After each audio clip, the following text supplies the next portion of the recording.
Hello everyone, welcome to युक्ति professional classes. इस video में हम UGC net paper 1 teaching aptitude के फैक्टर डिटरमाइनिंग एजुकेशनल एम्स के बारे में पढ़ने वाले हैं। अगर आपने मेरे चैनल को सब्सक्राइब नहीं किया है तो मेरे चैनल को सब्सक्राइब, शेयर एंड लाइक ज़रूर करिएगा। चलिए अब हम स्टार्ट करते हैं। सबसे पहले फैक्टर डिटरमाइनिंग एजुकेशनल एम्स। तो ऐसे कौन कौन से फैक्टर्स हैं जो एजुकेशन के जो उद्देश्य है उसको डिटरमाइन करता है, उसको निर्धारित करता है, उसके बारे में हम देख रहे हैं। सबसे पहला है फिलोसॉफी, दर्शन शास्त्र। शिक्षा का दर्शन यह दर्शाता है कि छात्रों के लिए क्या सीखना महत्वपूर्ण है। ये क्या बताता है? फिलोसॉफी क्या बताती है? दर्शन शास्त्र कि क्या सीखना महत्वपूर्ण है।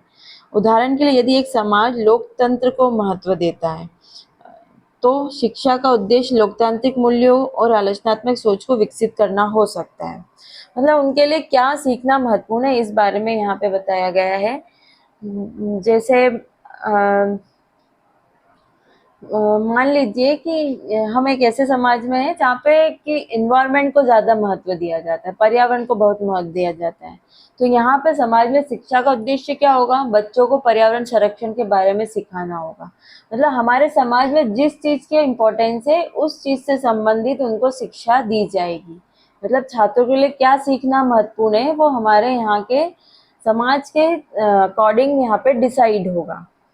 इस तरह की शिक्षा में बच्चों को, जैसे अब अगर इन्वायरमेंट से रिलेटेड है तो पर्यावरण संरक्षण के बारे में सिखाएंगे। बच्चों को पेड़ पौधे लगाना, जल संरक्षण, कचरा प्रबंधन जैसे कई चीजें सिखाई जाएगी। क्यों? क्योंकि हम ऐसे समाज में रह रहे हैं जहाँ पे पर्यावरण को महत्व दिया जा रहा है। तो दर्शन शास्त्र ये दिखाता है कि छात्रों के लिए क्या सीखना महत्वपूर्ण है। जॉन डब्ल्यू जो है उन्होंने बोला है सीखने के माध्यम से करने पर जोर दिया जाए तो वो व्यवहारिक दर्शन को दर्शाता है। मतलब लर्निंग बाय डूइंग किया जाना चाहिए, जो कि व्यवहारिक दर्शन को दर्शाए। जो सीखना है वो कर करके सिखाया जाए, इस बारे में बताता है। और व्यवहारिक दर्शन को जो दर्शाता है, जैसे बच्चों को केवल किताबों से नहीं बल्कि अनुभव से सीखना चाहिए। ये जो व्यवहारिक दर्शन होता है वो क्या बोलता है कि बच्चों को केवल किताबों से नहीं बल्कि अनुभव से सीखना चाहिए। एक्सपीरियंस कर काम कर कर करके सिखाया जाना चाहिए। तो यहाँ पर क्या सीखना महत्वपूर्ण है, इस पर यह जो दर्शन है इस पर इम्पोर्टेंट है कि क्या सीखना चाहिए।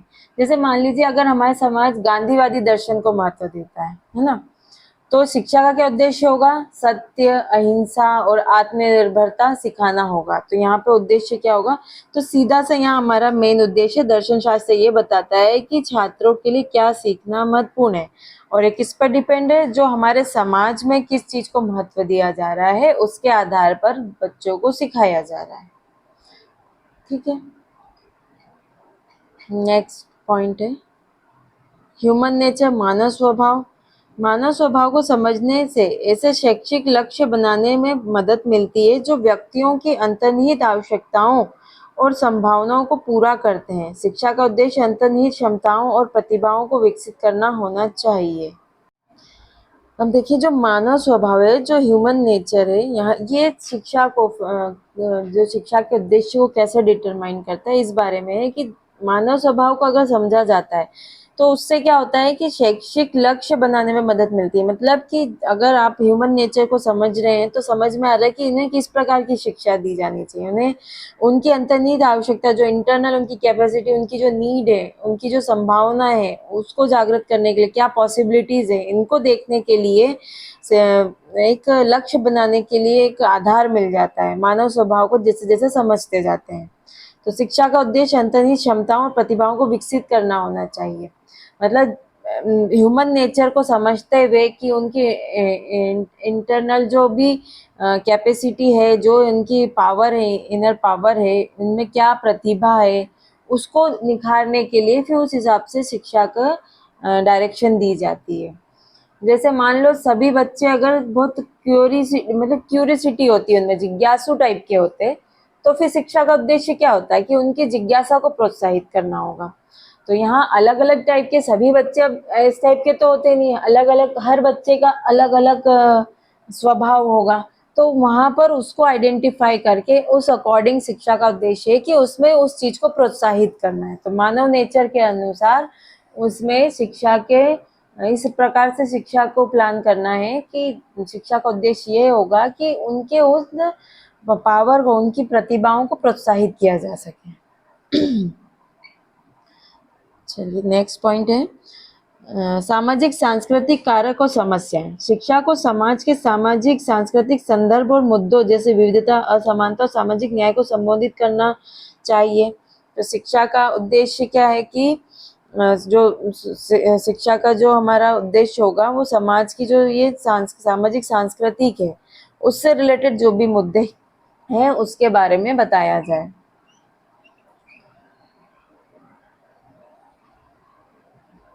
जैसे जो बहुसांस्कृतिक शिक्षा कार्यक्रम बनाए जाते हैं तो वो सांस्कृतिक विविधता के प्रति समझ बताता है, सम्मान करना सिखाता है। तो ऐसे लक्ष्यों की ओर मतलब बढ़ावा देते हैं। अगर मान लो किसी समाज में जाति भेदभाव की समस्या है तो वहां पर शिक्षा का उद्देश्य क्या होगा कि सभी बच्चों को समानता और समावेशिता के मूल्यों को सिखाया जाएगा, है ना। तो यहाँ क्या है, सांस्कृतिक सामाजिक सांस्कृतिक के संदर्भ जैसे वाले जो मुद्दे हैं इससे रिलेटेड बच्चों को इन मूल्यों को सिखाया जाता है कि उससे संबंधित समस्याओं को वो उन भेदभावों को समझ सके, उनसे समस्याओं को समझे और फिर उस समस्या के निराकरण के लिए क्या चीज उनको मूल्य सिखाना है, क्या वैल्यू सिखानी है वो बताई जाती है। तो यहाँ पर सामाजिक सांस्कृतिक कारक और समस्याएं भी एक तरीके से एजुकेशन एम फैक्टर को डिसाइड करता है। नेक्स्ट है धार्मिक कारक। शैक्षिक लक्ष्यों पर धार्मिक विश्वासों और मूल्यों का प्रभाव हो सकता है जो नैतिक विकास और नैतिक व्यवहारों को बढ़ावा देते हैं।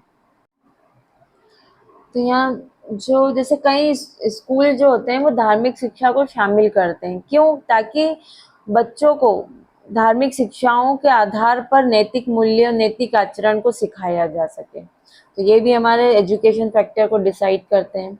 अगर मान लीजिए जैसे एक समाज है जो बौद्ध धर्म को मानता है ना, तो वहाँ पे शिक्षा का एम क्या होगा, वहाँ पे शिक्षा क्यों दी जा रही? तो वहाँ पर ध्यान, करुणा, नैतिकता, ऐसे वाले जो वैल्यूज है, ऐसे मॉरल वैल्यूज है, उनको सिखाना उनका उद्देश्य होगा। क्यों? क्योंकि इस धर्म में क्या सिखाया गया है तो उससे रिलेटेड हमारी शिक्षा का उद्देश्य हो जाता है। नेक्स्ट है राजनीतिक विचारधाराएं। शिक्षा को राजनीतिक विचारधाराओं द्वारा आकार दिया जा सकता है जिसका उद्देश्य ऐसे नागरिकों का निर्माण करना है जो अपने अधिकारों और कर्तव्यों के प्रति जागरूक हो और लोकतांत्रिक प्रक्रिया में भाग ले सके।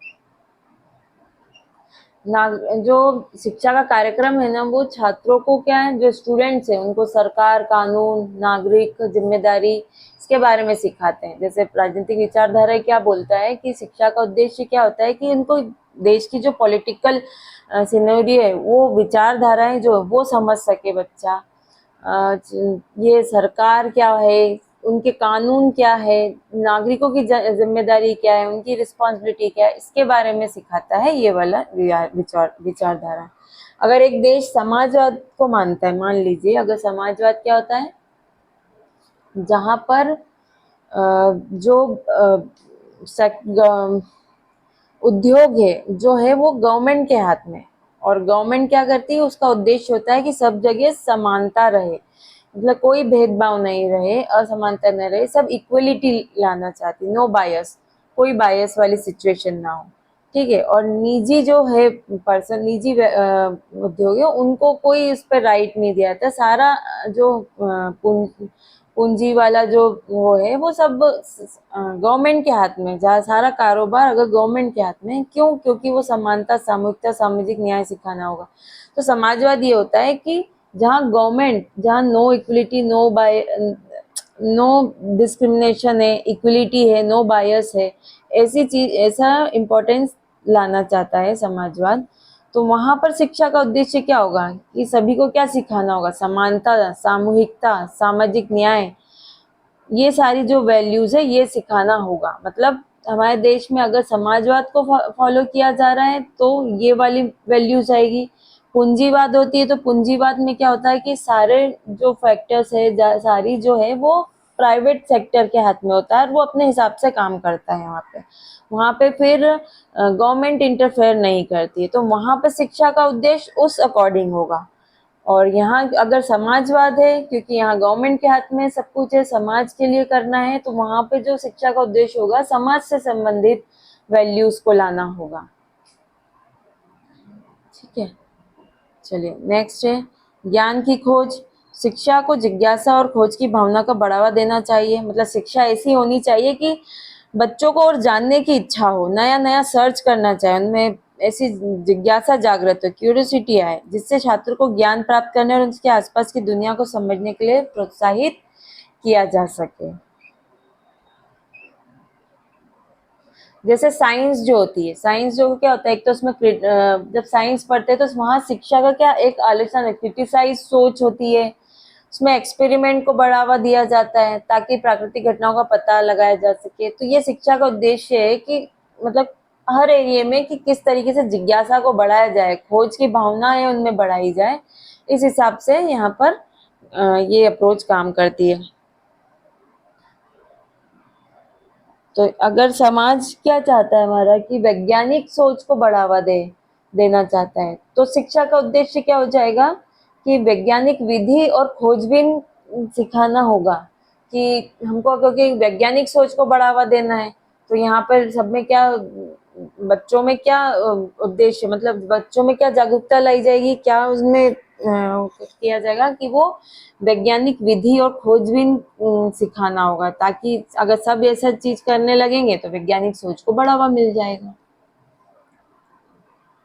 नेक्स्ट है सेवंथ, व्यावसायिक शिक्षा। तो शिक्षा को व्यक्तियों को विशिष्ट व्यवसायों, पेशों या करियर के लिए तैयार करना चाहिए, यह सुनिश्चित करते हुए कि उनके पास रोजगार के लिए आवश्यक कौशल हो।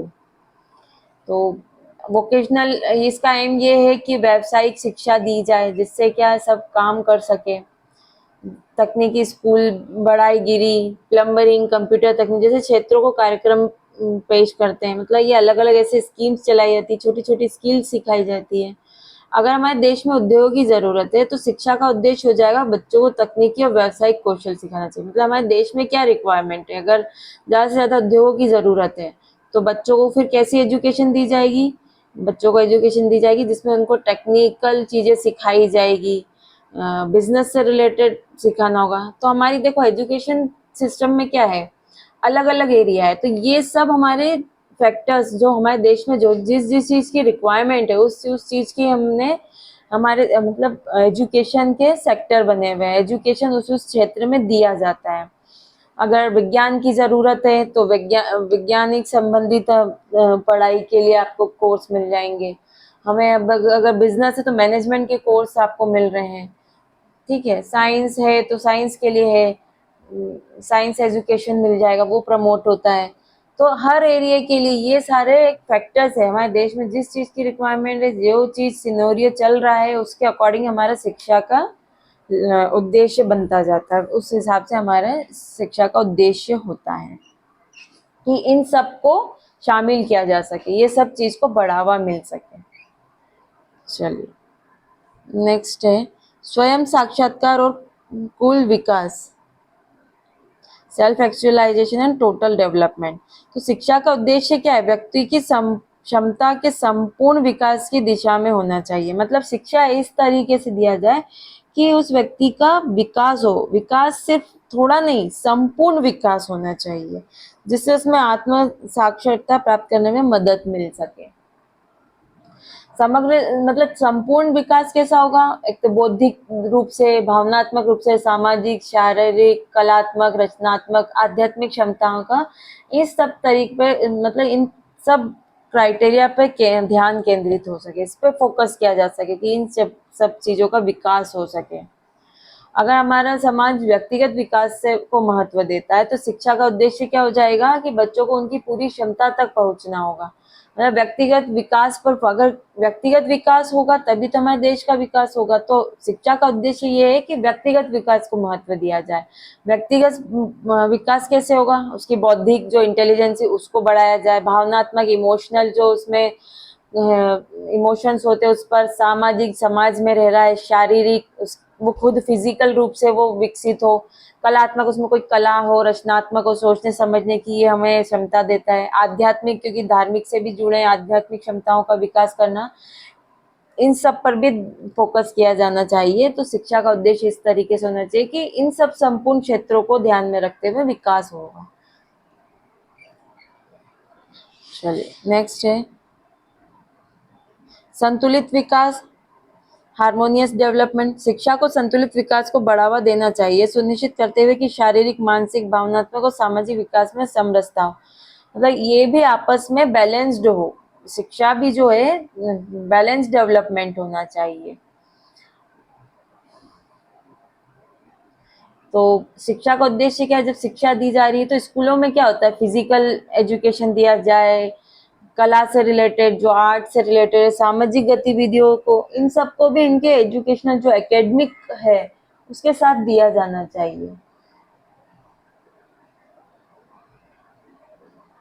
तो ये सब चीज को दिया जाएगा तो बच्चों को समग्र विकास होगा। मतलब ये सब चीजें, मतलब बैलेंस डेवलपमेंट कैसा होगा कि ये सारी जो एजुकेशन है संपूर्ण विकास में है कि ये संपूर्ण विकास होना चाहिए, ये उद्देश्य होता है हमारा। बैलेंस में ये है कि शिक्षा जब प्रोवाइड की जा रही है एकेडमिक रूप में तो इन सब चीज को शामिल करते हुए बैलेंसिंग रूप में, यही नहीं कि सिर्फ बुकिश नॉलेज दिया जाए, सिर्फ बुकिश नॉलेज तो उसका नहीं। अगर ये बैलेंस एजुकेशन दिया जाएगा जिसमें उसके मानसिक, शारीरिक, भावनात्मक विकास को महत्व मिलेगा तो यहाँ पर उसके समग्र विकास को वाला फंडा पूरा होगा। नेक्स्ट है नैतिक और चरित्र विकास। तो शिक्षा को नैतिक मूल्यों को स्थापित करना, मजबूत चरित्र का निर्माण करना चाहिए जिससे छात्रों को नैतिक और जिम्मेदार व्यक्ति बनाने में मदद मिल सके। सीधा सा है कि अगर हमारे एजुकेशन में मोरल और नैतिक मूल्य सिखाए जाएंगे, अगर हमारी एजुकेशन ऐसी होगी कि नैतिक मूल्य होगा, उनके चरित्र विकास से संबंधित ऐसे अगर हमारी एजुकेशन होगी तो वो जिम्मेदार व्यक्ति बनेंगे। तो चरित्र शिक्षा कार्यक्रम ईमानदारी, सम्मान, जिम्मेदारी जैसे मूल्यों को सिखाने पर ध्यान केंद्रित करना होगा। तो एजुकेशन का एम यही है कि इनमें ये वैल्यूज, जो मोरल वैल्यूज है, कैरेक्टर डेवलपमेंट है, ये भी आए। अगर हमारे समाज में ईमानदारी और नैतिकता को महत्व मिलता है, अगर इन चीजों पे फोकस किया जाता है तो शिक्षा का उद्देश्य भी यही होगा कि बच्चों में नैतिक मूल्य, अच्छे चरित्र को सिखाना होगा। तो उनको ये चीज स्कूलों से, एजुकेशन के माध्यम से ही सिखाया जाएगा। तो ये सब हमारे जो एजुकेशन के उद्देश्य है उसको डिटरमाइन करते हैं कि हमारे एजुकेशन में क्या क्या चीजें होनी चाहिए, क्या क्या उसके एम है, कैसे आएंगे। तो इन सब क्राइटेरिया जो है इसके आधार पर हमारे एजुकेशन के एम डिसाइडेड है। नेक्स्ट है नागरिकता, सिटीजनशिप। तो शिक्षा का उद्देश्य व्यक्तियों को सूचित, जिम्मेदार, सक्रिय नागरिक बनाने के लिए तैयार करना होना चाहिए जो समाज में सकारात्मक योगदान दे सके। तो क्या, तो यहाँ पे शिक्षा का उद्देश्य क्या है कि उसे एक जिम्मेदार व्यक्ति बनाना है, जिम्मेदार नागरिक बनाना है।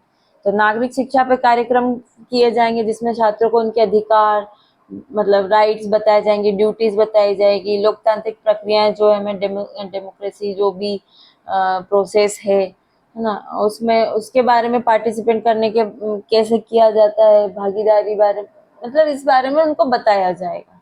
तो सिर्फ नागरिकता के जो गुण होने चाहिए, जो नागरिक, एक अच्छा नागरिक बनने के लिए क्या क्या होना चाहिए, क्या चीजें हैं एक नागरिक के पास, ये सब की ये सब चीजें अगर उन्हें सिखानी है तो ये शिक्षा के माध्यम से सिखाया जाएगा।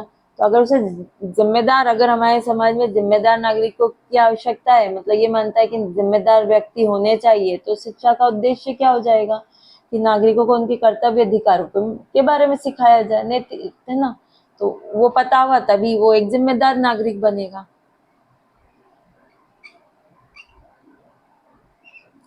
नेक्स्ट है अवकाश के लिए शिक्षा। तो शिक्षा को व्यक्तियों को उनके अवकाश समय का रचनात्मक रूप से उपयोग करना भी सिखाना चाहिए जिसमें शौक, कला और मनोरंजन गतिविधियों को बढ़ावा मिल सके। तो सिर्फ मतलब ऐसा ही नहीं कि सिर्फ बुकिश नॉलेज और ये नहीं, उसको ये टाइप का भी नॉलेज दिया जाए कि वो खुद के लिए समय निकाले, खुद सीखे, अपने शौक, हॉबीज वगैरह रचनात्मक रूप से उनका उपयोग कर सके, आर्ट सीखे, एंटरटेनमेंट कर सके, ऐसी गतिविधियों को बढ़ावा मिल सके। तो जैसे स्कूलों में क्या हम एनुअल फंक्शन रखे जाते हैं, म्यूजिक, खेल का गैदरिंग होते हैं, है ना, और आर्ट से रिलेटेड कई ऐसी गतिविधियां, ऐसी एक्टिविटीज की जाती है ताकि उनमें इन चीजों को भी समझने की कैपेसिटी हो, क्षमता बढ़े, है ना। अगर समय का सदुपयोग करना है तो शिक्षा का उद्देश्य बच्चों, मतलब ऐसा है कि फ्री समय में फालतू है, टाइम वेस्ट हो रहा है, तो नहीं, उनको कला सिखा दी गई है, संगीत, खेल, तो इसमें भी वो हर वक्त किसी ना किसी चीज में एंगेज है। तो ये सब चीजें क्या है, ये सब चीजें हमारे एजुकेशन के फैक्टर्स को डिटरमाइन करती है। तो शिक्षा का उद्देश्य क्या है, समाज के विभिन्न पहलुओं और जरूरतों को आधार पर निर्धारित होते हैं। मतलब शिक्षा, हाँ, ऐसे ही नहीं, उद्देश्य ऐसे ही नहीं बन जाता है। समाज में जो जो चीज की रिक्वायरमेंट है, देश की जो जो चीज की रिक्वायरमेंट है, उसके अकॉर्डिंग, उसके जितने भी पहलू है, एस्पेक्ट्स है, जितनी भी जरूरत है, उसके आधार पर उसके फैक्टर्स डिटरमाइन होते हैं।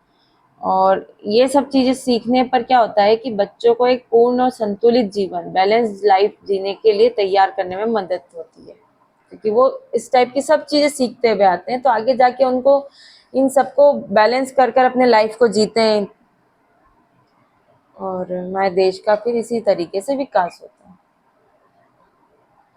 चलिए इसके कुछ की पॉइंट्स देख लेते हैं। तो फिलोसॉफी क्या बताता है, समाज के मूल्यों को दर्शाता है कि क्या सीखना ज़रूरी है, समाज में क्या ज़रूरत है।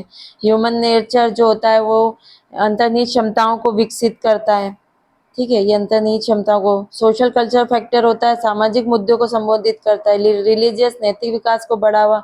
पॉलिटिकल जो है, सूचित नागरिकों को तैयार करना, मतलब इन्फॉर्म्ड सिटीजन्स, मतलब कि एक योग्य सिटीजन बनाना, ठीक है। फिर है एक्सप्लोरेशन ऑफ नॉलेज, तो जिज्ञासा को प्रोत्साहित करता है कि वो ज़्यादा से ज़्यादा जानने की उनमें जिज्ञासा को प्रोत्साहन दे रहे हैं। वोकेशनल में जो हो जाएगा कि रोजगार से संबंधित कौशल प्रदान करता है। सेल्फ एक्चुअलाइजेशन में पूर्ण क्षमता का लक्ष्य होता है। हार्मोनाइज डेवलपमेंट में बैलेंस्ड विकास सुनिश्चित करता है। मोरल डेवलपमेंट में मजबूत चरित्र का निर्माण करता है। और सिटीजनशिप में जिम्मेदार नागरिक को तैयार करना होता है। और अवकाश के इसमें अवकाश के रचनात्मक उपयोग को बढ़ावा देना, कि मतलब छुट्टी के समय, फ्री समय में वो टाइम वेस्ट ना करें, कुछ ना कुछ करते रहे, इस पे फोकस करता है। चलिए आज के लिए इतना ही, मिलते हैं हम नेक्स्ट वीडियो में। अगर आपको मेरा वीडियो अच्छा लगा है तो लाइक, शेयर, सब्सक्राइब जरूर करिएगा। Thank you.